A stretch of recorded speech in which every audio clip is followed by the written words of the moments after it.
এক উপদেষ্টা একরকম বলে, আরেকজন আরেক রকম বলে। কোন কালেকটিভিজম, কথা বেশি বলে। ফ্যাসিবাদের দমন বলেন, পেটে ভাত না থাকলে মানুষকে কিন্তু আপনার সাথে পাবেন না।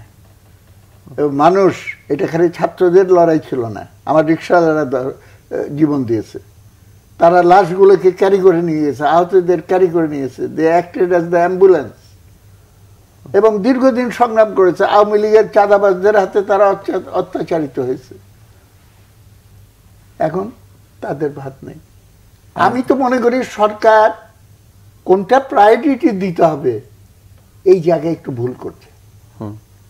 সবচেয়ে আগে মানুষের জীবন যন্ত্রণা দূর করা, 2 নম্বর আইন শৃঙ্খলা পরিস্থিতি একটা স্বাভাবিক পর্যায়ে নিয়ে আসা, আর তারও আগে, এইটা সবাই বলেছে এবং এই ব্যাপারে কোনো সন্দেহ নেই, এই গণ আন্দোলনে যারা নিহত হয়েছে, আহত হয়েছে, তাদের পরিবার পরিজন এবং এটার ব্যাপারে বিচার আচার যেগুলো করা, সেগুলো অবশ্যই 1 নম্বরে রেখে বাকি কাজগুলো প্রায়োরিটি করা উচিত। সংস্কার, ইলেকশন কমিশন করে ফেললেই সংস্কার হয়ে গেল, তো আমি সংস্কার শব্দটার অর্থ তো বুঝলাম না। সংস্কার তো হলো রুলস অ্যান্ড রেগুলেশনস, যেই ধারার ভেতরে ছিল সেই ধারাটা চেঞ্জ হলো। তো সবাই তো বলেছে যে আমি এইবার একটা আদর্শ ইলেকশন কমিশন দিলাম, তো ব্যক্তি দিয়েই তো আর সিস্টেমটা প্রমাণিত হয় না। নেক্সট আমি বলতে চাই যে সরকার সম্পর্কে একটু খালি আমি পরামর্শ দিব, একটু বোধহয় কোঅর্ডিনেশনের অভাব আছে। এক উপদেষ্টা একরকম বলে, আরেকজন আরেক রকম বলে। কোন কালেকটিভিজম, কথা বেশি বলে। আমরা কথা কম শুনতে চাই, কাজ বেশি দেখতে চাই, এবং সমস্ত কার্যক্রমের ভেতরে কথায় কথায় পলিটিক্সকে ঘায়েল করে, সবাই না, একটা অংশ, বিশেষ করে ছাত্রদের ভেতর থেকে যারা নেতৃত্বের দাবি করছে, তাদের ভেতরে আমার সঙ্গে যেটুকু আলোচনা হয়েছে, তাদের ভেতরে একটা কন্ট্রাডিকশন।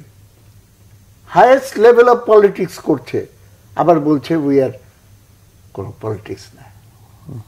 ডিপলিটিক্যালাইজেশন, এবং জেনে রাখেন ডিপলিটিক্যালাইজেশন হলো বর্তমান যুগে একটা ভয়ঙ্কর এবং সবচেয়ে বিপজ্জনক পলিটিক্স। ডিপলিটিক্যালাইজেশন বলে কোনো কিছু সেখানে কিন্তু থাকতে পারে না।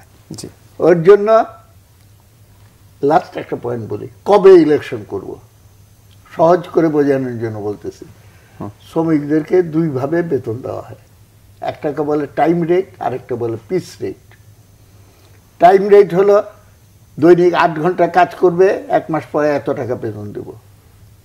আর পিস রেট হলো কয় ঘন্টা কাজ করবে আমি ওইটা দেখতে চাই না, তুমি 10টা জামা তৈরি করে দিবে। এই সরকারের দায়িত্ব হলো 10টা জামা তৈরি করে। 10টা জামা কেন, কোন 10টা? এই গভর্নমেন্ট বিপ্লবী সরকার না, এই গভর্নমেন্ট রেগুলার সরকারও না, এটা হলো ইন্টারিম সরকার। ইন্টারিম মানে কি? অন্তর্বর্তীকালীন। 2টা অবস্থার মাঝখানে একটা অবস্থা কি ছিল? ফ্যাসিস্ট স্বৈরাচার, জনগণ থেকে বিচ্ছিন্ন, জোর জবরদস্তি করে মানে মানুষ মেরে হত্যা করে সে ক্ষমতা ধরে রাখছে।